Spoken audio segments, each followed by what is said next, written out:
It was fairly well established. The whole building was heavily smoke logged. You can see it's quite a large building, somewhere around 40 metres by 25.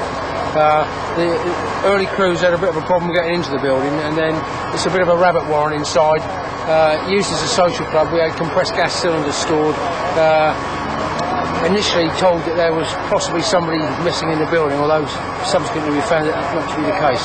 So we had crews committed inside in the early stages, but we withdrew those because we were concerned about the heavy smoke logging and the way it was pulsating before we got the place ventilated. All your chaps okay? They're fine. Just spoke to Mr. Caudry, the secretary. He was gutted. They're particularly anxious about their records in the top floor. What can you tell him about those? I think the top floor, that's the piece you can see back over my left shoulder, is still intact there, so we've got no fire in that area at all. It's contained on the ground floor area. So what are the chances of his records being intact and being able to retrieve something, would you say? I imagine other than some smoke damage, they should be okay. Now, a bit early to say, but what indications are there about the cause? None at the moment, but we have got a fire investigation officer already on the scene. Maybe I'll give you some more indication of that a little later. How fiercely was it burning at its height, and how quickly were you able to contain it? It was very fierce initially. We arrived with 3 crews on the initial attendance. Subsequently we asked for 5 more crews, so we've had 8 pumping appliances actually tackling the fire, and 2 or 3 other support vehicles behind them as well. So we've got probably something in a total of 12 fire appliances here now.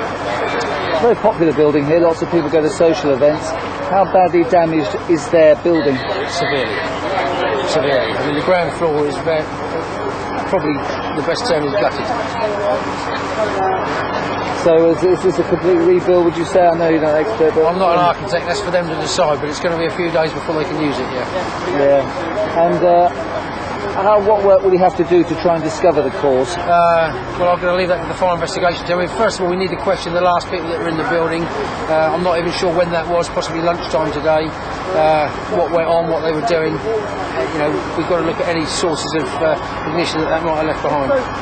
It's always a worry someone's trapped inside, isn't it, a building like that? How did you make sure how did you go about making sure there was nobody trapped? Well, we had 8 crews of 2 men, so 16 men in breathing apparatus inside the building to do a quick recce of the area to make sure there was no one in there. In terms of the fires you deal with, how bad was this one? It's a moderate one, yeah.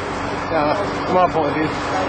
Yeah, good. And when we go on the air at 11 o'clock tonight, what do you think the situation will be here? I would imagine we probably will have finished here near enough by that time. I mean, we're starting to wind down now. There's a lot of damping down and turning over. As you can see in the background, there's a lot of things still smouldering. We've got to make sure all the bullseyes are out before we leave. But we'll be reducing the number of crews quite quickly now.